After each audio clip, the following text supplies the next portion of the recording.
So hello everyone, last class में बेटा हमने मीन पढ़ना स्टार्ट किया था और मीन में हमने मीन पढ़ा, अर्थमेटिक मीन, राइट।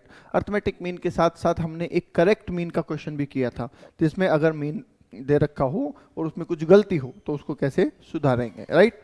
अब चल रहे हैं उसके आगे। अब जो हम क्वेश्चन करने जा रहे हैं ना, उस क्वेश्चन को बड़े ध्यान से देखिएगा। ये जो क्वेश्चन है ये बहुत बार एग्जाम में पूछा गया है, ठीक है। इस टाइप का क्वेश्चन एग्जाम में बहुत बार पूछा गया है, तो ये आपको जरूर ध्यान देना है। ओके, क्या है क्वेश्चन, पढ़िए। क्वेश्चन नंबर 5 विजिबल है ना। The mean of wages in a factory a of 100 worker is 720 per week, ठीक है। और the mean wages of 30 female worker in the factory is 650। Okay, find out the wages of male worker in the factory. Okay, अब इसको पढ़ने से पहले आपको एक चीज और जाननी पड़ेगी। वो क्या जाननी पड़ेगी? देखिए, एक कॉन्सेप्ट होता है कंबाइंड मीन, सुना है आपने कभी? कंबाइंड मीन, पहले क्या इसके बहुत सारे क्वेश्चन थे 2016 सिलेबस में, तब तो हम क्या अलग से कॉन्सेप्ट पढ़ा देते थे पहले, पर अभी कॉन्सेप्ट है नहीं, क्वेश्चन हटा दिए बहुत सारे, तो उसके हिसाब से मैं आपको समझा रहा हूँ कंबाइंड मीन क्या होता है। मुझे एक बात बताइए, कंबाइंड वर्ड का मतलब क्या होता है? दो या दो से ज्यादा चीजों को एक साथ जोड़ देना, ठीक है, वो क्या होता है? Combined mean. जैसे मैं आपको एक एग्जांपल दूं, 12th क्लास में आपके सेक्शंस रहे होंगे। अगर स्कूल में बच्चे ज्यादा होते हैं तो क्या करते हैं, सेक्शंस में डिवाइड कर देते हैं, सेक्शन ए बी सी, ठीक है। अब एक एग्जांपल समझिए, ए सेक्शन, बी सेक्शन और सी सेक्शन है। ए सेक्शन में 60 बच्चे हैं, बी सेक्शन में 50 बच्चे हैं और सी सेक्शन में 40 बच्चे हैं, ठीक है। तो ये क्या हो गया? N number of students. सबका टेस्ट लिया 10 नंबर का, सेम टेस्ट, हर बच्चे का 10 मार्क्स का सेम टेस्ट लिया गया, और सेम टेस्ट लेके हर एक सेक्शन का अलग से एवरेज निकाला। तो सेक्शन ए में जो बच्चे थे उनका एवरेज आया 8, ठीक है। मतलब वहां का टोटल मार्क्स को जब 60 से डिवाइड किया गया तो 8 निकल के आया, ठीक है।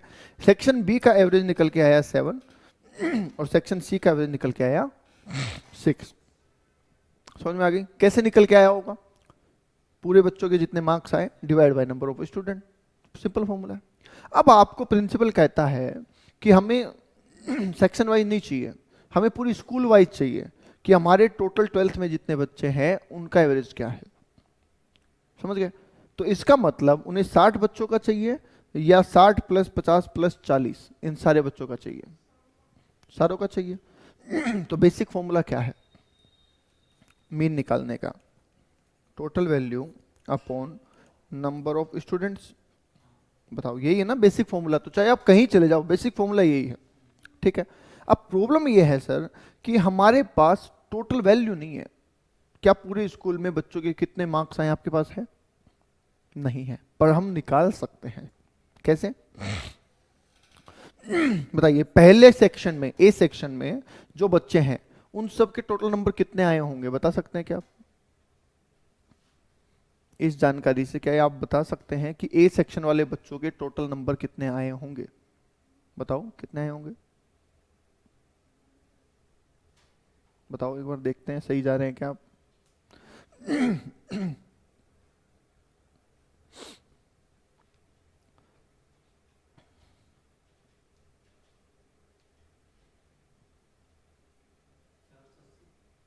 सच में? पक्का? हाँ तो बस ठीक है, तो घबरा क्यों रहे हो? 60 बच्चे हैं, 8 का एवरेज है, तो दोनों को मल्टीप्लाई कर दो। आपने इन दोनों को क्या किया? मल्टीप्लाई। तो इसका मतलब ए सेक्शन वालों के टोटल मार्क्स 780 होंगे। ऐसे ही बी सेक्शन वालों के टोटल मार्क्स कितने रहे होंगे? 350। और सी सेक्शन वालों के टोटल नंबर कितने रहेंगे? 240। कोई दिक्कत थोड़ी, एकदम आसान भाषा है ना, ठीक है। अब आपको तो स्कूल में टोटल चाहिए, पूरी 12वीं क्लास के टोटल कितना है 12th का। तो अगर मैं 480, 350 और 240 इन सबको जोड़ दूं तो क्या मेरा काम बनता है? बताओ कितना आता है?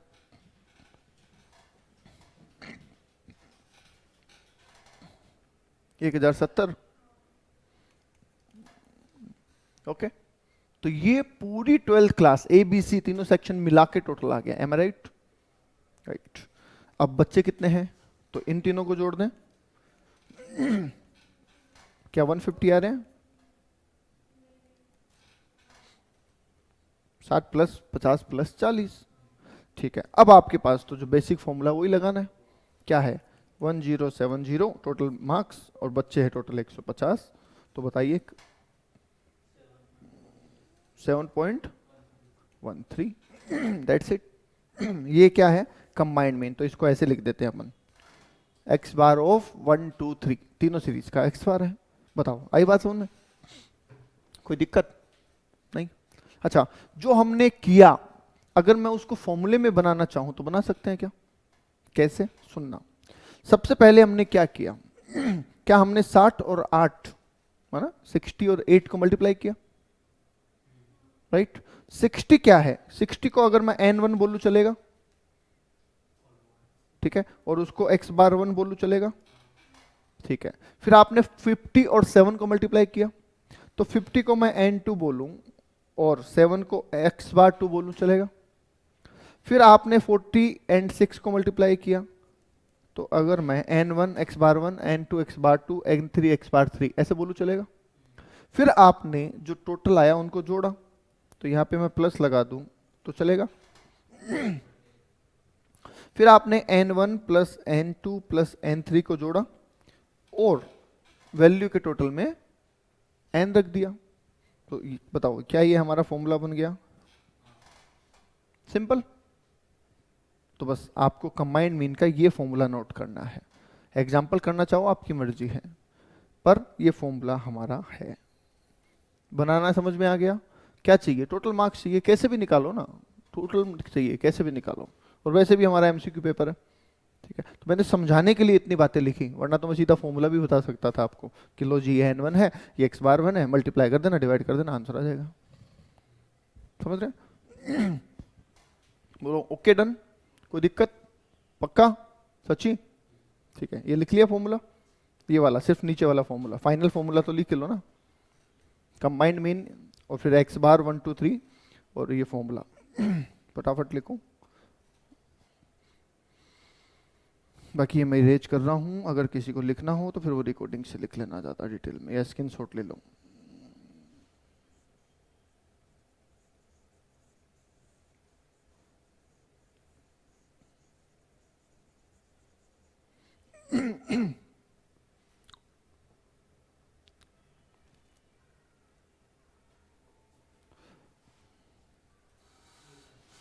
लिख लिया? चले आगे, चलो। अब देखिए क्वेश्चन नंबर 5। क्वेश्चन नंबर 5 में क्या लिखा गया है देखिएगा। Mean wages in a factory a of 100 workers, ध्यान से सुनिएगा, mean wages of in a factory of 100 worker. तो 100 मतलब क्या? n है क्या 100? अभी हमें नहीं पता ये n1 है, n2 है, n3 है, अभी इतना ही पता है n100 है, सही है। और x बार 720 है, अभी तक तो इतनी जानकारी है, ठीक है। आगे लिखा the mean wages of female, female का मीन कितना है? तो फीमेल का n, तो n1 बोल सकता हूं फीमेल को, चलेगा? कितना है? 30। और जबकि उनका एवरेज कितना है? 650, राइट? ठीक है। अब आपको अगर समझ में आ गया हो कि 100 जो दे रखा था, क्या वो टोटल वर्कर थे मेल और फीमेल मिला के? जो स्टार्टिंग में n लिखा हुआ है कि एक फैक्ट्री में 100 लोगों की वेजेज है, 100 वर्कर है, ठीक है। तो इसका मतलब ये तो टोटल दे रखा ना। अब उसमें से मेल अगर n जो है ना, ये फीमेल, सॉरी फीमेल अगर 30 है, तो क्या आप बता सकते हैं मेल कितने होंगे? 70 होंगे, ऑब्वियस सी बात है। ठीक है। पूछा है find out the average of male, ये बताना है आपको। बताओ, सही बात है? समझ में आ गया? तो इसका मतलब ये हमें क्या दे रखा था? कंबाइंड मीन दे रखा था। 100 लोगों का एवरेज मतलब कंबाइंड हो गया, उसमें से 30 का एवरेज अलग दे रखा है, 70 का अलग निकालना है। क्या यही फॉर्मूला लगेगा? हाँ, पर इस फॉर्मूले में से आप एक हटा दोगे, n3 तो ही नहीं ना हमारे पास, तो बस ये हटा दो। बताओ कितना लगेगा? अब जो जो इंफॉर्मेशन दे रखी है वो लिखना स्टार्ट करते हैं। कैसे? देखिएगा, x बार 1 2, ये दे रखा है ना x बार 1 2, तो लिख देता हूं ना मैं, 720 इक्वल्स टू n1 दे रखा है, n1 30 मल्टीप्लाई बाय x बार 1 650, सही है, प्लस n2 70 x बार 2 पता नहीं, कोई बात नहीं, नहीं पता तो ऐसे लिख दो, ठीक है, अपॉन n1 प्लस n2 तो 30 प्लस 70। बोलो जी, हिसाब किताब बराबर है, कोई टेंशन नहीं है। ठीक है, अब इसको हम सॉल्व करते हैं। तो 720, ठीक है, इसको मैं इधर ले लूं, चलेगा? 100 से मल्टीप्लाई कर दूं क्या? जो अपॉन में है उसको इधर से मल्टीप्लाई कर सकता हूं ना, cross, equals to 650 multiply by 30, देखना कितना आता है, 1950 आ रहा है क्या? 1950, 19500, सही है क्या? राइट, और प्लस 70 x बार 2, ऐसा बोलने चलेगा? 70 मल्टीप्लाई बाय x बार 2 तो 70 x बार 2 आ गया, ठीक है। अब पोजीशन चेंज करते हैं। 72,000 हो गया क्या इधर? 19,500 प्लस 70 x बार 2, ओके, तो 70 x बार 2 इक्वल्स टू, ठीक है, इक्वल्स टू 72,000 माइनस 19,500 है क्या, देखना एक बार।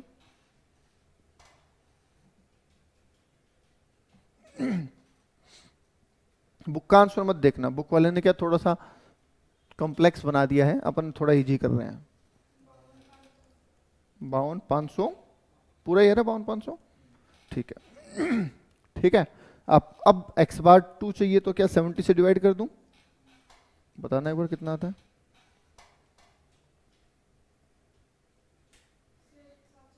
750, तो लीजिए 750 आ गया, दैट्स इट।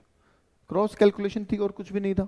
अब देखो इन्होंने क्या गड़बड़ करी है, ये 52,599, अब 99 कहां से आ गए? ठीक है, तो बुक में कई जगह गलतियां हैं, अभी टाइपिंग एरर है, आंसर वही रहेगा। Is that clear? तो कंबाइंड मीन समझ में आ गया आपके? कोई दिक्कत कंबाइंड मीन में? राइट, तो मीन समझ में आ गया, करेक्ट मीन करना समझ में आ गया, और कंबाइंड मीन, ऐसे क्वेश्चन एग्जाम में आते हैं। ठीक है, तो ऐसे क्वेश्चन पे ध्यान दीजिएगा।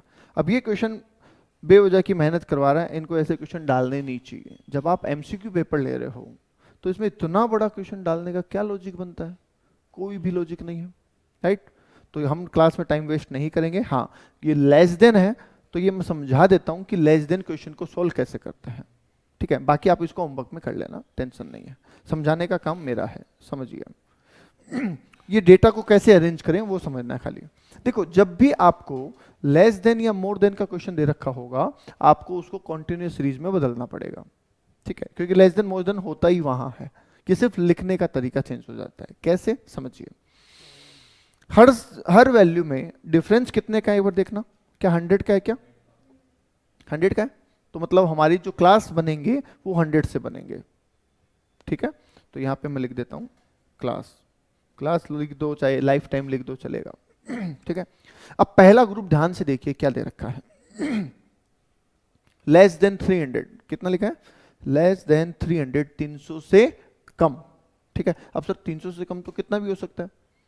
299 भी हो सकता है, 200 भी हो सकता है, 100 भी हो सकता है, 0 भी हो सकता है, माइनस में भी हो सकता है, समझ पा रहे हैं? तो ऐसे तो कितना भी हो सकता है, तो ऐसे तो ये आंसर सही होगा ही नहीं। तो आपको क्या करना है, उतना ही क्लास इंटरवल लेना है जितना डिफरेंस आगे चल रहा है। तो 100 का डिफरेंस चल रहा है तो आप 300 से कम लीजिए पर 100 कम लीजिए। तो पहला क्लास आप क्या बना देंगे? 200 से 300। अब दूसरा क्या कह रहा है? 400 से कम, राइट, पर 300 से कम दूसरे ग्रुप में आ चुका है, तो इसका मतलब यहां पे कितना आएगा? ठीक है, अब इसमें एक चीज और समझना आप, कि इसमें इंक्लूसिव और एक्सक्लूसिव सीरीज का फर्क है। इसमें क्या फर्क आता है? इंक्लूसिव और एक्सक्लूसिव सीरीज का फर्क आता है। बट मीन निकालने में कोई टेंशन नहीं है, शॉर्टकट बता रहा हूं मैं आपको। मीन चाहे आप इंक्लूसिव सीरीज में निकालो और चाहे आप एक्सक्लूसिव सीरीज में निकालो, मीन एक ही होता है, ठीक है। इसलिए आप सीधा कर सकते हैं, कोई टेंशन नहीं है। आगे बात सुनो, ठीक है। तो ये आपने कर दिया। अब 500 से कम तो ग्रुप बना दीजिए 400 से 500। तो अब आपको समझ में आ गया होगा ग्रुप कैसे बनेंगे। तो फिर बस अब दिमाग मत लगाओ, 500 से 600, 600 से 700, ठीक है, 700 से 800, ऐसे चलता रहेगा, 800 से 900, 900 से 1000, आगे और है ना भाई, 1000 से 1100, 1100 से 1200, यहाँ तक है ना। इधर भी तो है, ठीक है। अब ये जो इस आपको फ्रीक्वेंसी दे रखी है, नंबर ऑफ ट्यूब्स, ये बेसिकली फ्रीक्वेंसी नहीं है, ये क्या है, CF, क्यूमुलेटिव फ्रीक्वेंसी। क्या है, क्यूमुलेटिव फ्रीक्वेंसी। कैसे समझना, 300 से कम कितने हैं, 0। तो 300 से कम हमारे पास ग्रुप कौन सा है ये बताओ। एक ही ग्रुप है, 200 से 300, तो उसमें 0 लोग हैं, 0 ट्यूब है, तो 0 लिख दो, ठीक है, आई बात समझ में। अच्छा, अब बोला 400 से कम 20 ट्यूब है, ध्यान से सुनना, 400 से कम 20 ट्यूब है। हमारे पास 400 से कम कितने ग्रुप है, ये देखो 2 है, ये दोनों 400 से कम नहीं है क्या, दोनों है ना। इसका मतलब जो ये 20 है, ये इन दोनों ग्रुप का टोटल होगा, दोनों क्लासेस का। पर हमें पता है पहली क्लास में कितना है, 0, तो पूरे के पूरे 20 कहाँ होंगे, नहीं समझे।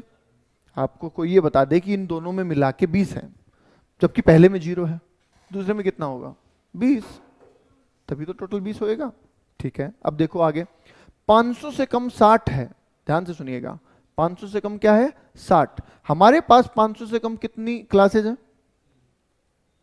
3 है क्या, बोलो 3 क्लास है 500 से कम वाली।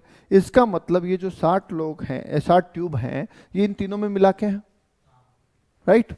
तो जितना पहले आ चुका वो कम कर दो, तो पहले जब 0 20, तो यहाँ पे कितना आ जाएगा 40, तो इनका टोटल 60 हो गया। इस तरीके से चलना होता है, आई बात समझ में। ये तो हुई कॉन्सेप्ट की बात। अब शॉर्टकट की बात करते हैं। शॉर्टकट में इतना ही करना है, इसमें से ये लेस कर दीजिए, इसमें से ये लेस कर दीजिए, इसमें से ये लेस कर दीजिए, इसमें से ये लेस कर दीजिए, ऐसे चलना है। तो अब अगले में फटाफट बता दो कितना आ जाएगा, 56, 116 माइनस 60, ठीक है। फिर दूसरे में भी कर दीजिए 194 माइनस 116, बोलो कितना रहा, 78। फिर 265 माइनस 194, 71। फिर 324 माइनस 265, ये करते जाओ ना, इसमें से ये लेस कर दो, 59, ठीक है। फिर ये कर दो 374, ये तो 50 ही आ जाएगा सीधा ही। फिर ये लेस कर दो 392 माइनस 74, 18 आ रहा है क्या, ठीक है। फिर ये कर दो, ये तो 8 आ जाएगा। लीजिए, क्लास आ गई, फ्रीक्वेंसी आ गई, अब क्या निकालेंगे आप, मिड वैल्यू, बताया था कल आपको, ठीक है। तो मिड वैल्यू निकाल के fx कर दीजिए, बात खत्म। हम क्यों लगाएं शॉर्टकट फॉर्मूला, क्यों लगाएं भाई शॉर्टकट, डायरेक्ट से काम हो रहा है ना। मिड वैल्यू निकालो, fx कर दो, बोलो आगे बात समझ में। तो ये फॉर्मूला आप लगाएंगे mfx/n, ये लगा रहे हैं स्टेप डेविएशन। पर हमारे तो MCQ पेपर है, हमें क्या मतलब, क्यों लगाएं इतना बड़ा, क्यों बनाए हम फॉर्मेट, जब इजीली हो पा रहा है क्यों बनाए हम, आई बात समझ में। हमें तो आंसर से मतलब है। तो अब आपको होमवर्क में इसको कर लेना है एक बार, ताकि कॉन्फिडेंस गेन होता रहेगा कि हाँ बड़े क्वेश्चन मैंने कर लिए। हालांकि बड़े क्वेश्चन हमारे एग्जाम में नहीं आते हैं। बताओ यहाँ तक समझ में आ गई, ठीक है। नेक्स्ट पढ़ो, ये मिसिंग फ्रीक्वेंसी टाइप का क्वेश्चन है, ठीक है। नेक्स्ट पढ़ो भाई, मिसिंग फ्रीक्वेंसी टाइप का क्वेश्चन है, ये भी देख लेते हैं। वेट दे रखा है, तो वेट को x ले लें हम, वैल्यू को तो x ही लेते हैं, और नंबर ऑफ पर्सन दे रखे हैं तो f ले लो, ठीक है। एवरेज आपको निकाल के दे दिया, average weight of the following, मतलब x बार निकाल के दे दिया, ठीक है। तो जब n दे रखा है, x बार निकाल के दे रखा, तो निकाल लेंगे सर, इसमें कहाँ दिक्कत आ रही है, कोई दिक्कत नहीं आनी चाहिए। कैसे नहीं आनी चाहिए, अभी करते हैं। अगर ये इन्फॉर्मेशन दे रखी होती तो सबसे पहले आप क्या करो बेटा, फॉर्मूला लिखो। मैंने कल भी बताया था आपको, जब भी कोई क्वेश्चन सॉल्व करो सबसे पहले क्या करना है, फॉर्मूला पुट करना है, जिससे हमें पता चल जाएगा हमें क्या चाहिए। क्या हमारे पास x बार दे रखा है, बताओ, दे रखा है ना x बार, तो कितना है 58.5। क्या हमारे पास fx का टोटल है, नहीं है। क्या हमारे पास n है, हाँ कितना है 10 है क्या, ये देखो दे रखा है ना 10। तो इसका मतलब क्या मैं ये कह सकता हूं कि एफ एक्स का टोटल जो है वो 585 आना चाहिए? ऐसा बोल सकता हूं? तो बस करके देख लो, जो डिफरेंस बचेगा वो आ जाएगा। तो चलो यहीं पे कर देते हैं solve. F x 50 into 1 50, 55 into 4 220, 60 into 2 120, इसको मल्टीप्लाई कर दो तो 2x प्लस 25 हो जाएगा। क्या देखना एक बार? अरे कैलकुलेटर थोड़ी चाहिए इसमें, नालायक, दिमाग चाहिए। x multiply by 2 2x, 12.5 multiply by 2 25, इसमें भी कैलकुलेटर चला रहे हो? ठीक है, और ये 70। बताओ और कुछ है इसमें? हमने क्या किया, x और f को मल्टीप्लाई किया। देख लो एक बार, f और x को मल्टीप्लाई करने में कोई दिक्कत है क्या? किसी को भी नहीं है? नहीं है पक्का? नहीं है तो टोटल करो, इसका टोटल करो। 50 और 2 70, 390, 390, 460, 485। देखना एक बार, 2x प्लस 485। मेरा इतना आ रहा है, आपका इतना आ रहा है क्या? देखो एक बार।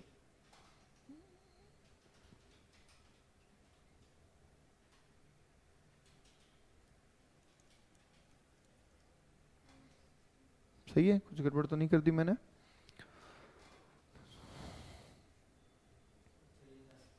सही है? ठीक है। क्या ये एफ एक्स है? यस। अब एफ एक्स तो हमारे पास पहले से ही है टोटल। तो मैं अगर ऐसा लिख दूं 585 इक्वल्स टू 2x प्लस 485, चलेगा?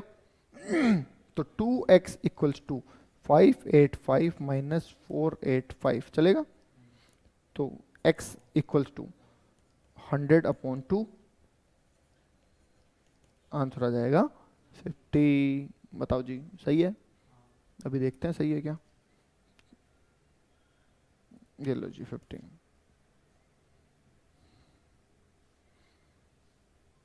आसान है।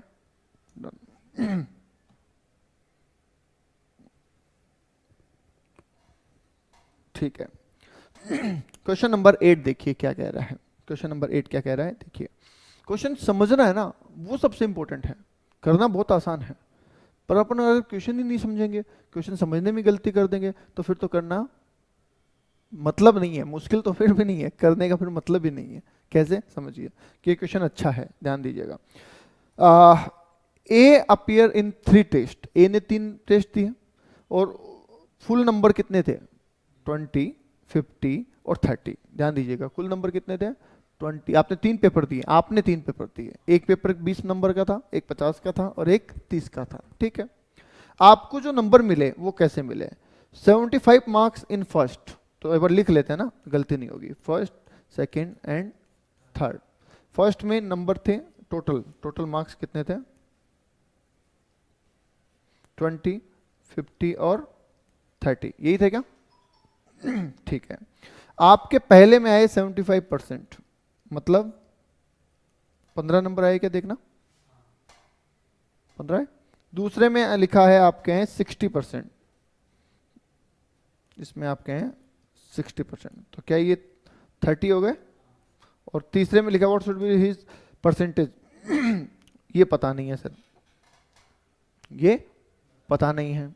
ठीक है, तो ये भी नहीं पता, पर ओवरऑल पता है। ओवरऑल कितना है? 60%। ओवरऑल कितना दे रखा है? 60% दे रखा है। अब बताओ, कर सकते हो क्या इस क्वेश्चन को? क्या किस टॉपिक का क्वेश्चन है ये बताओ पहले, तो करना तो बात की बात। वेरी गुड, कंबाइंड मीन का है। ये है n1, n2, n3। ठीक है, टोटल नंबर है। ये है x⁻1, परसेंटेज भी तो मीन ही होता है ना, एवरेज ही तो होता है। ये x⁻2 और ये x⁻3, और ये क्या है? ये कंबाइंड मीन है। समझ गए? तो चाहिए क्या आपको? आपको x⁻3 चाहिए। तो अभी जो क्वेश्चन किया था वैसे ही हो जाएगा। कंबाइंड दे रखा है, टोटल दे रखा है, सिर्फ ऊपर से निकालना है। कर देंगे आराम से। ठीक है, तो ये आपके होमवर्क में समझा मैंने दिया है। अच्छा, ये जरूर लिख लेना जो मैंने समझाया है, वरना फिर आपको घर पे करने में दिक्कत आ जाएगी। आप हो सकता है फिर आपको समझना पड़ेगा क्वेश्चन। तो बेटर है कि ये आप जरूर लिख लीजिए, लिख लो चाहे।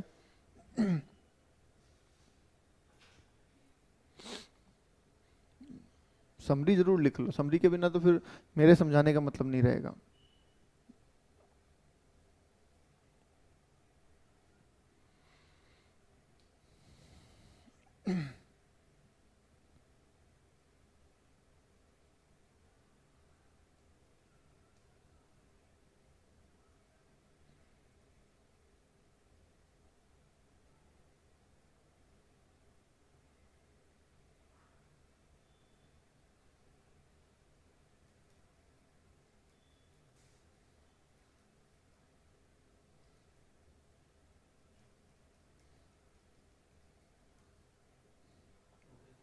डन।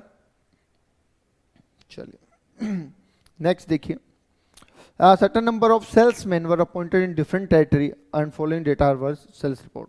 सेल्स दे रखी है, नंबर ऑफ सेल्समैन दे रखे हैं, तो x दे रखा है, f दे रखा है। If average is sales is believe to be 19, ठीक है, 19 and 920, find the missing information. कुछ मिसप्रिंट है इसमें भी, ये 920 नहीं आना चाहिए, सिर्फ 19 नहीं आना चाहिए। अच्छा 1000 है, ठीक है ठीक है ठीक है, 1000 में है ना फिगर, तो इसलिए उन्होंने ऐसा लिख दिया। अब देखो कंफ्यूज कर दिया, ऊपर 1000 में फिगर है, 4000 से 8000, 8000 से 12000, 12000 से 16000 ऐसा दे रखा है। और नीचे बोला अगर 19920 को एवरेज सेल माने तो माने मतलब ये क्या है, अज्यूम मीन। तो आप बताइए तो क्या करना है आपको, शॉर्टकट मेथड पढ़ा है ना, क्या था shortcut method, a plus summation f d x upon n, ठीक है, ये निकालना है। बोलो निकाल दोगे, निकाल दोगे, ठीक है, बस ये निकाल देना। एक सेकेंड, अज्यूम, नहीं रुको रुको रुको, ये मीन नहीं दे रखा है, जूम मीन नहीं है, मीन नहीं दे रखा है। अभी बिलीव टू भी लिख दिया, वैसे बिलीव टू भी लिखने का कोई सेंस नहीं था, मीन दे रखा आपको, ठीक है, तो भी निकाल देंगे, क्या दिक्कत है। फिर ये क्यों लगाओ, फिर शॉर्टकट मत लगाओ ना, फिर तो अपना वो जो अभी लगाया था वही लगाओ, f x upon n, simple सी बात है। तो मिड वैल्यू तो आ ही जाएगी, एक्स से मल्टीप्लाई कर दोगे एफ से, ठीक है, जो वैल्यू नहीं आएगी वो इससे निकल जाएगी, राइट। इन्होंने ये लिखा ना बिलीव टू, अब बिलीव टू लिखा तो इसलिए अज्यूम वर्ड माइंड में आया, वरना ठीक है क्योंकि बाकी इंफॉर्मेशन नहीं दे रखी इसलिए यही होगा। बोलो क्लियर है पॉइंट, तो ये आपको होमवर्क करना है। बड़े क्वेश्चन में अपन क्लास में टाइम वेस्ट नहीं कर रहे हैं, आप अपने होमवर्क में करेंगे, फिर भी कोई दिक्कत आती है तो पूछ सकते हैं आप, ठीक है, क्योंकि अपना एमसीक्यू पेपर है भाई।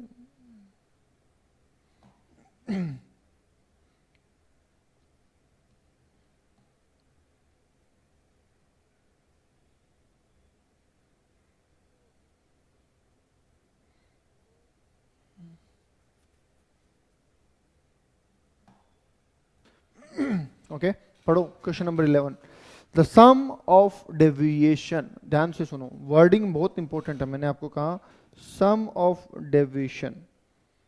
सम ऑफ डेविएशन का मतलब क्या होता है भाई, क्या समेशन डी होता है, बताओ, इसी को बोलते हैं क्या, सम मतलब टोटल, ऑफ डेविएशन मतलब डिफरेंस का टोटल, ठीक है। ऑफ सर्टेन नंबर, नंबर पता नहीं, एन पता नहीं है, ठीक है। Of ungroup data, ungroup data का मतलब है डिस्क्रीट सीरीज, अनग्रुप डेटा का मतलब क्या है, ये डिस्क्रीट सीरीज की बात कर रहा है, ठीक है। मेजर्ड फ्रॉम 4 इज 72, तो 4 क्या है, अज्यूम मीन, 4 क्या है, अज्यूम मीन, और समेशन डीएक्स कितना है 72। एक बार वापस पढ़ो क्वेश्चन को और देखो क्या यही जानकारी दे रखी है, क्योंकि एग्जाम में तो आपको पढ़ना पड़ेगा ना। एक बार पहली लाइन पढ़ के बताओ क्या ये जानकारी दे रखी है क्या हमें,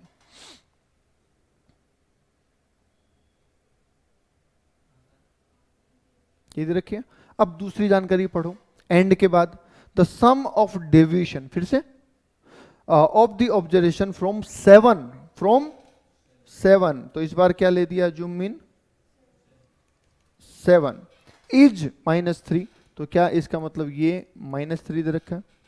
पढ़ के बताओ क्या दूसरी जानकारी भी ऐसे ही दिखती है आपको, राइट। तो सेम क्वेश्चन है पर दो अज्यूम मीन लिए इन्होंने अलग अलग और ये डेटा निकल के आया, ठीक है। अब हमने क्या पढ़ा कि कोई भी अज्यूम मीन ले लो आंसर तो सेम आएगा, यही पढ़ा ना हमने, तो ठीक है। अब आगे पूछा क्या है, फाइंड द नंबर, तो पहले तो एन बताओ, क्या कहना है इनका, एन बताओ, और दूसरे कह रहे हैं एक्स बार बताओ, दोनों चीजें पूछ ली हमसे, ठीक है। अब दिक्कत यह है कि हमारे पास ना तो n है और ना ही x बार है। x बार तो निकाल लेंगे, n अगर आ जाता है तो कोई दिक्कत नहीं है। देखो शॉर्टकट मेथड है ना, अज्यूम मीन आने का मतलब क्या हुआ, शॉर्टकट मेथड है। शॉर्टकट मेथड का फॉर्मूला लिखो, a plus summation f d x, F था ना इसमें, अनग्रुप डेटा है, डी एक्स ही आएगा, ठीक है। चलो जो भी है n, डी एक्स और एफ डी एक्स से फर्क नहीं पड़ेगा क्योंकि हमें वैसे भी टोटल दे रखा है। बोलो क्लियर अपन, ठीक है। अब समझना, पहले एग्जाम्पल में ले रहा हूं मैं, ध्यान दीजिएगा, पहले एग्जाम्पल में ले रहा हूं, मीन तो मेरे पास नहीं है, क्या a है मेरे पास 4 है, dx है मेरे पास 72 है, और अपॉन क्या लिखते हैं n, n तो पता नहीं। बोलो यही निकल के आ रहा है, a मतलब अज्यूम मीन 4 है और dx का टोटल जो है 72 है और n मतलब n है, क्योंकि पता नहीं है।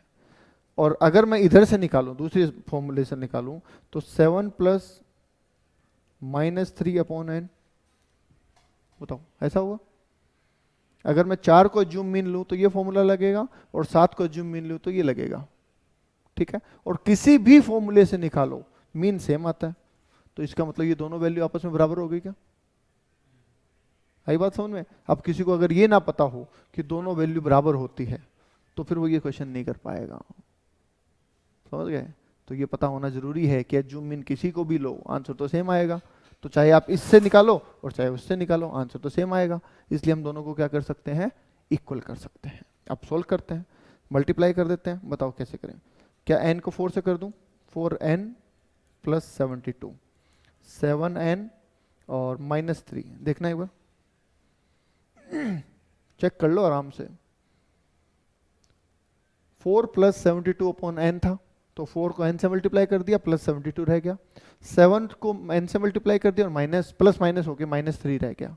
इसमें कोई दिक्कत नहीं है। इसको सोल्व कर लो, अगर हम इसको सोल्व करेंगे तो क्या हमारा काम बैठ सकता है, अभी देखते हैं सर। 7n इधर वाला है, 4n इधर ले जाता हूँ, ठीक है। 72 इधर था, इसको मैं इधर ले जाता हूँ तो +3 हो जाएगा, +3 हो जाएगा ना, हाँ बताओ सही है। तो ये कितना बच रहा है, 3n 75, तो n इक्वल्स टू 75 अपॉन 3। बताओ जी n 25 आ रहा है क्या, आ गया। हमसे क्या पूछा था n, तो ये लो n हमने बता दिया 25। इज दैट क्लियर, ठीक है। अब आपको पूछा है मीन बताओ, तो इन दोनों में से किसी भी फॉर्मूले में n रख दो। ये दो फॉर्मूले है ना आपके पास, ये वाला देखो, मैं इंक चेंज कर देता हूँ, ध्यान से देखिए, एक तो ये वाला और एक ये वाला, किसी में भी n रख दो आंसर आ जाएगा आपका, और दोनों में रख के देख लो आंसर सेम आना चाहिए, ठीक है।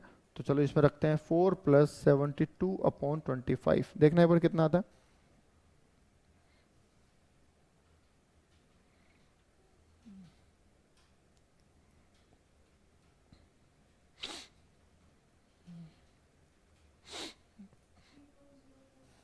-3.04, इधर भी करो एक बार, 7 प्लस -3 अपॉन 25, ये भी करके देखो, तो 7 माइनस कितना आता है,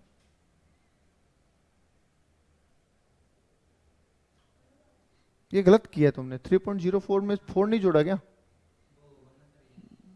आपने ये नहीं जोड़ा क्या इसमें, आई थिंक ये गलत है आपका। 7.04 ऐसा, 6.28 आ रहा है तुम्हारा, 88 तुम्हारा क्यों आ रहा है भाई, गड़बड़ क्यों आ रहा है, देखो एक बार चेक करो क्या गड़बड़ हुई है। आपका आ रहा है 6.88 राइट, अरे 3 पॉइंट समथिंग तो ये हो जाएगा, 2 पॉइंट समथिंग तो ये हो जाएगा ना, 4 ऐड करेंगे फिर,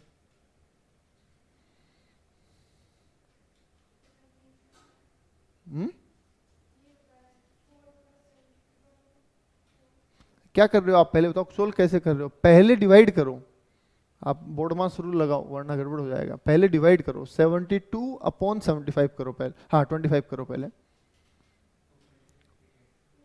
अब इसमें 4 जोड़ो, एडिशन तो बाद में होता है ना, ये पहले बाद में वो तो गड़बड़ हो जाएगा।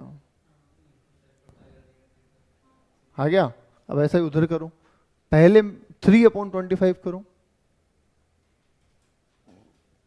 कितना रहा 3 अपॉन 25, 0.12, हाँ, अब इसको 7 में से माइनस करो क्योंकि माइनस की फिगर है, तो 6.88 आ जाएगा। समझ गए? तो कोई सा भी फॉर्मूला लगाइए, आंसर सेम रहेगा। कैलकुलेशन पे विशेष ध्यान दीजिए, कैलकुलेशन गड़बड़ नहीं होनी चाहिए। बोलो, क्लियर है? डन? कोई दिक्कत? लो जी, आई थिंक मीन अपन ने खूब कर लिया, अब मीन में कुछ करने की जरूरत नहीं है। ठीक है, ये वेटेड मीन का क्वेश्चन है, इसको बाद में करेंगे, लिख लेना, बाद में करेंगे, वेटेड मीन को बाद में करेंगे। ठीक है,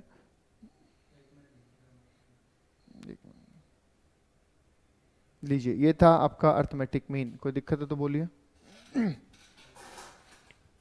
अर्थमेटिक मीन में कोई डाउट है तो बोलिए भाई। नहीं है कोई डाउट? ठीक है,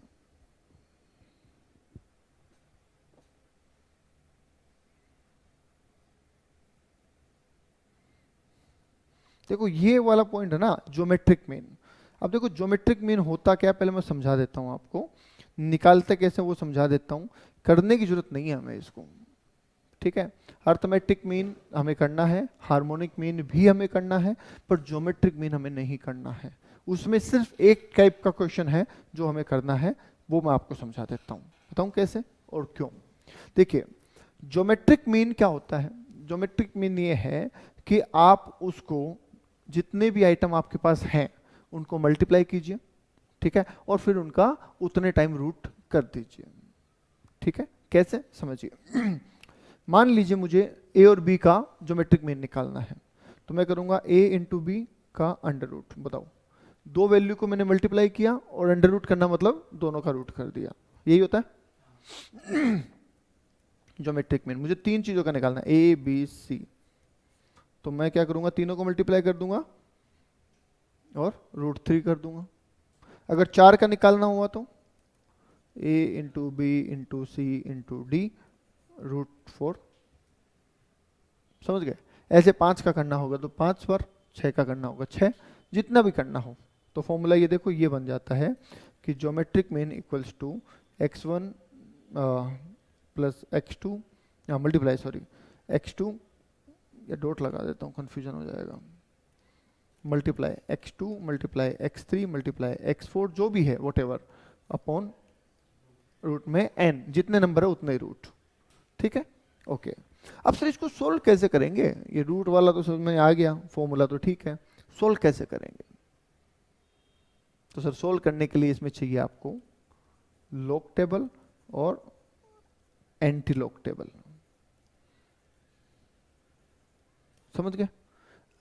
लॉग टेबल चाहिए और एंटी लॉग टेबल। अब दिक्कत सर ये है कि एग्जाम में हमें ये टेबल मिलते नहीं है, एग्जाम में हमें टेबल मिलते नहीं है, पहला पॉइंट।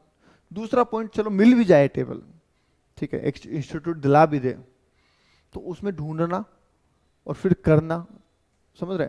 तो 2 नंबर के इक्वेशन के लिए इतनी महाभारत करना, दो टाइम वेस्टेज करना है। एम आई राइट? समझ गए बात को? तो इसलिए ज्योमेट्रिक मीन के आने के चांस सबसे, बोलता हूँ, कम से कम होते हैं, कम से कम। ठीक है, हालांकि छोटे क्वेश्चन को सोल्व करने का हमारे पास एक और तरीका है, वो हम लगा सकते हैं, वो ट्रिक है बेसिकली। तो इसलिए हम उसकी तैयारी जरूर करके जाएंगे कि बाई चांस अगर आ गया तो उतना तो हम कर देंगे। आई बात समझ में? अगर बाई चांस आ गया तो उतना तो हम कर ही देंगे, ये हम करके जाएंगे। समझ गए बात को?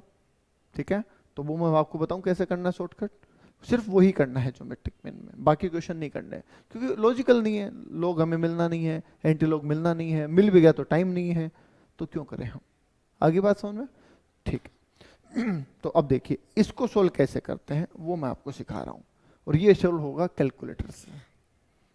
ठीक है, कैलकुलेटर नहीं है तो फिर नहीं होगा, तो कैलकुलेटर से हम इसको सोल्व कर सकते हैं। कैसे? चलिए चलिए तो देखते हैं कैसे करना है छोटे सम्स का। तो इसका एक फंडा है, फंडा आपको वैसे हो सकता है पता हो या ना पता हो, देखते हैं। छोटी वैल्यू लेते हैं, एग्जांपल ले लेते हैं 3, 5, 9, ऐसा ले लूं, 3 नंबर का ले लूं। ठीक है, पहले 3 नंबर का करा देंगे, फिर 4 का करा देंगे, 6 का करा देंगे, कोई दिक्कत नहीं है। अब आपका फॉर्मूला क्या है sir? GM equals to 3 into 5 into 9, यही है क्या फॉर्मूला का? √3। बोलो क्या यही फॉर्मूला है? राइट। अब इस फॉर्मूले को सोल्व करिए, तो इन तीनों को मल्टीप्लाई कर दीजिए पहले, तो करो कितना आता है, 3 इंटू 5 15, 15 इंटू 9 225, देखो 225 आ रहेगा, सही है। अरे करके देख लो ना, देख क्या रहे हो मेरी तरफ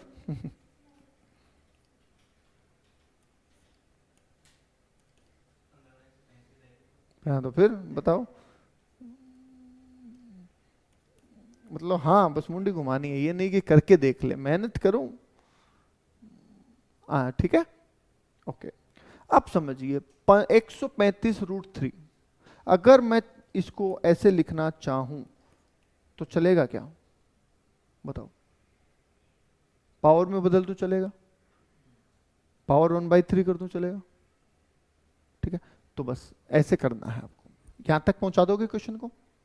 अब यहां तक पहुंचाने के बाद अब आपको क्या करना है, एक प्रोसेस लगाना है, ठीक है। क्या है प्रोसेस, देखिएगा। स्टेप 1, पहले लिखो अपने कैलकुलेटर पे 135, जो भी फिगर आई है वो लिखनी है, तो सब कुछ मिटा देना, कोई एमआरसी नहीं होना चाहिए पहले स्क्रीन पे, ठीक है। एमआरसी वगैरह आ रहा हो तो 0 0 करके उसको 0 कर देना। अब पहले ये वैल्यू लिखेंगे अपने कैलकुलेटर पे, राइट द नंबर, नंबर लिख दिया, ठीक है। स्टेप 2, 12 टाइम्स अंडर रूट, 12 बार अंडर रूट का साइन दबाइए कोई इक्वल टू बीच में मत दबाना, सिर्फ 12 बार अंडर रूट का साइन कर दिया, ठीक है। अब कीजिए -1, मैं फिर कह रहा हूं कोई इक्वल्स टू बीच में मत दबाना, -1 कर दिया, ठीक है। स्टेप 4, अब आपको क्या करना है, इसको समझना थोड़ा सा, आपको करना है मल्टीप्लाई दबाना मत, मल्टीप्लाई बाय पावर। क्या करना है, पावर से मल्टीप्लाई करना है। अब पावर कितनी है, 1/3, तो मैं चाहूं तो इसको मल्टीप्लाई बाय 1 डिवाइड बाय 3 कर सकता हूं। भैया अगर मैं आपको कहूं कि इसको 1/3 से मल्टीप्लाई करो तो क्या करोगे, मल्टीप्लाई बाय 1 डिवाइड बाय 3, पर 1 से मल्टीप्लाई करने का कोई सेंस नहीं है, तो सीधे डिवाइड बाय 3 कर दीजिए आप, चलेगा, करो डिवाइड बाय 3, ठीक है। अब कीजिए +1 और अब दबा दीजिए इक्वल्स टू, बस अब यहां तक रुक जाइए, हो गया काम, ठीक है। अब स्टेप 6 जो लास्ट है वो ध्यान दीजिएगा, इनटू इक्वल्स टू, आपको इनटू दबाना है, इक्वल्स टू, ये ऐसे एक बार हो गया, ऐसे आपको करना है 12 टाइम्स, 12 बार, ठीक है, क्योंकि 12 बार अंडर रूट किया था ना अपन ने, तो अब 12 बार क्या करना है आपको, इनटू इक्वल्स टू, ये वाला करना है, into equals to 1 into equals to 2 into equals to 3, ऐसे 12 बार करना है, करिए।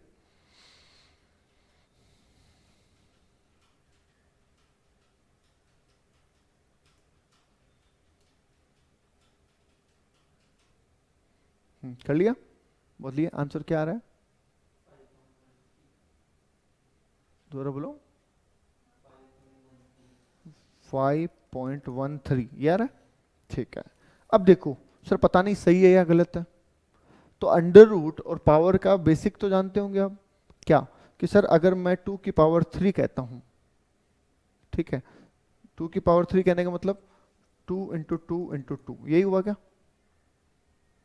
ठीक है। अच्छा मैं 6 की पावर 1/3 कहूं तो वो भी यही होगा, समझ गए। तो वैसे ही समझिए 135 की पावर 1/3 होने का मतलब है कि 5.13 को अगर हम 3 बार मल्टीप्लाई करें तो 135 आना चाहिए, करके देखो एक बार। अच्छा रुको, करना भी कैसे है, फिगर नहीं हटाना कैलकुलेटर से, इनटू दबाओ, इनटू, है ना, इक्वल्स टू, ये हो गया 2 बार, ठीक है, इनटू इक्वल्स टू दबाए तो कितनी बार हो गया, 2 बार, एक बार इक्वल्स टू और दबा दो 3 बार हो जाएगा, हो गया, कितना रहे, बस आ गया ना, तो 135। ये भी ट्रिक होती है, पता है आपको, नहीं पता, ठीक है। पहले बताओ ये समझ में आ गई। अच्छा ये ट्रिक क्या होती है बताऊं, जब अपने को पावर निकालनी होती है ना, तो आप क्या कर सकते हैं, कैलकुलेटर से पावर निकाल सकते हैं। जैसे मानिए कि 6 की पावर 12 निकालनी है आपको, ठीक है। अब आप क्या करेंगे, 6 इंटू 6 इंटू 6 इंटू 6 इंटू, ऐसा करते हैं। अब इसमें गलती हो सकती है, ठीक है, और टाइम भी ज़्यादा लगेगा। ठीक है, तो इसके बहुत सारे शॉर्टकट हैं। कैसे आप करेंगे 6, है ना, करके देख लो, चाहे सब हटा दो कैलकुलेटर से, एक बार सब हटा दो, हटा दिए सब कुछ। देखो 6 इंटू, अब इक्वल्स टू दबाएंगे, 2 से गिनती चालू करेंगे, दबाओ इक्वल्स टू 2, फिर इक्वल्स टू दबाओ 3, अरे वो मत कर, इंटू इक्वल्स टू मत कर भाई, मैं दूसरी चीज समझा रहा हूँ। पावर निकालना, वो अंडर रूट निकालना था, ये तो पावर निकाल रहा है ना। दोबारा लिखिए 6 मल्टीप्लाई, अब इक्वल्स टू दबाना है और 2 से काउंटिंग चालू करनी है। एक बार इक्वल्स टू दबाया 2, फिर दबाया 3, फिर 4, 5, ऐसे करके 12 पे छोड़ दो।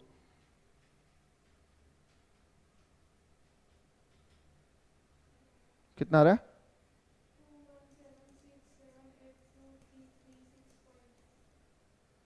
इतना आ रहा है?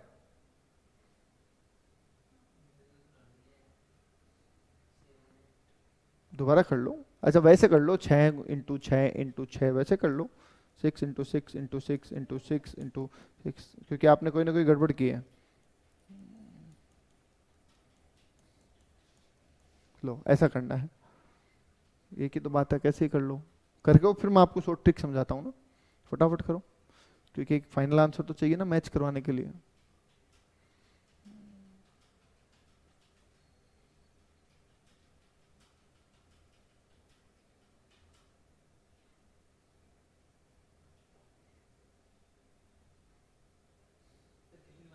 बारह, अरे 6 की पावर 12 नहीं निकालना आता क्या? देखो क्या हो रहा है, लॉकडाउन में पास हुए थे क्या 11 12?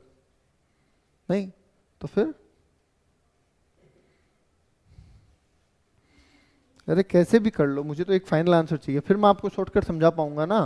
आप सिंपल ही नहीं कर सकते तो फिर यही आ रहा है। हाँ, तो सिंपल ही नहीं कर पाओगे तो फिर शॉर्टकट कहाँ से करोगे? पहले एबीसीडी तो आनी चाहिए, सीधे ही यू एंड मी कर दोगे, समझ गए? ओके, अच्छा ये आपका फाइनल आंसर है। अब इसको शॉर्ट ट्रिक बताता हूँ मैं कैसे करना है, ठीक है, दिमाग लगाने वाली बात है। करिए 6, सुनना मेरी बात, पहले सुन लो। 6 मल्टीप्लाई करके जब आप करते हैं तो 2 से चालू हो जाते हैं, क्योंकि 6 इंटू 6 ऑलरेडी हो चुका होता है वो। तो 2, 3, 4, 5, 6, 7, 8, 9, 10, 11, 12, या तो ये कर लीजिए, ठीक है। और शॉर्टकट करते हैं इसको, 6 इक्वल्स टू इंटू, 2 से चालू करिए, 2, 3, 4, 5, 6 हो गए, इंटू इक्वल्स टू 12 हो गए, करके देखो।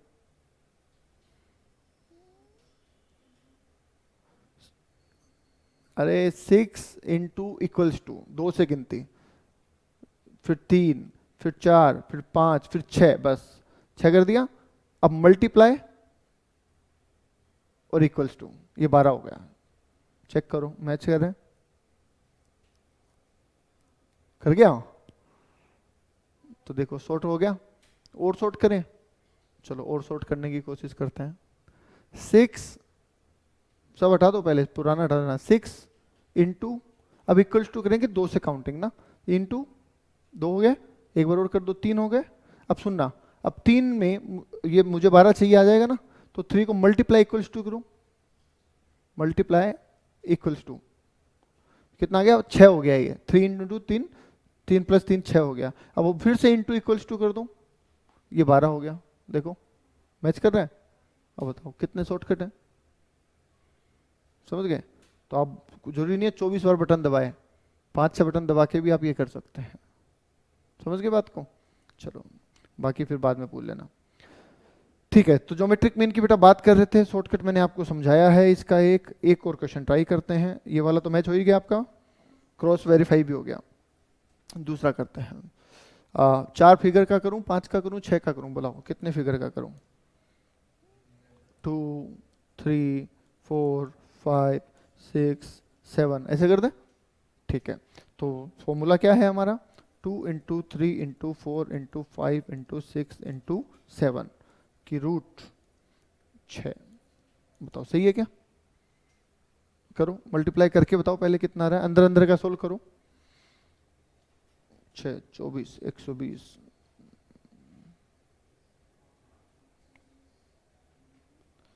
72, 720, 4040, सही है क्या? 5040, अच्छा 5040 की पावर, हाँ अंडर रूट, सही है।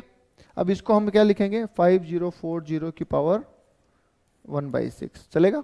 अब ये वाला फॉर्मूला लगाइए, 12 बार अंडर रूट, पहले लिखो 5040, फिर 12 बार अंडर रूट,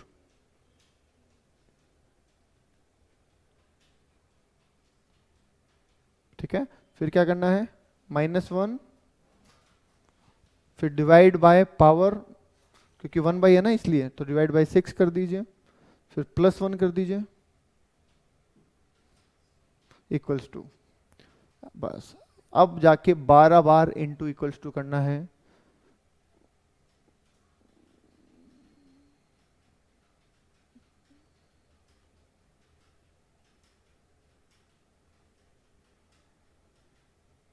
कितना आ रहा है,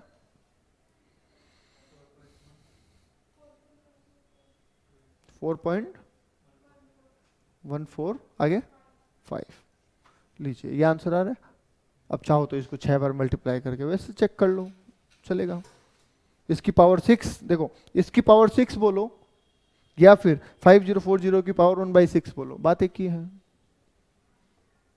आगे बात समझ में, तो ऐसे करना है ज्योमेट्रिक मीन, क्लियर, ठीक है। अब आगे आओ, देखो क्वेश्चन नंबर 14 रहने दो, क्योंकि सर लॉग वाला क्वेश्चन है, बड़ी वैल्यूज है ना, तो कैलकुलेटर से तो वैसे नहीं कर पाएंगे हम, और लॉग से करने से वैसे मतलब नहीं है, समझ गए। लॉग वाला तो करना ही नहीं है अपने को, तो ज्योमेट्रिक मीन आपको करना ही नहीं है बेसिकली, ठीक है, छोड़ देना आप ज्योमेट्रिक मीन। खाली ये जो नंबर वाला मैंने बताया ना, ये जरूर कर लेना, ठीक है, इनको सबको छोड़ देना, बेवजह की मेहनत करने का कोई मतलब है नहीं। बताओ जी, यहाँ तक समझ में आती है बात, कोई डाउट है तो बोल दीजिए एक बार, नहीं है, चलिए फिर आज के लिए इतना ही, बाकी करेंगे नेक्स्ट क्लास में। Thank you.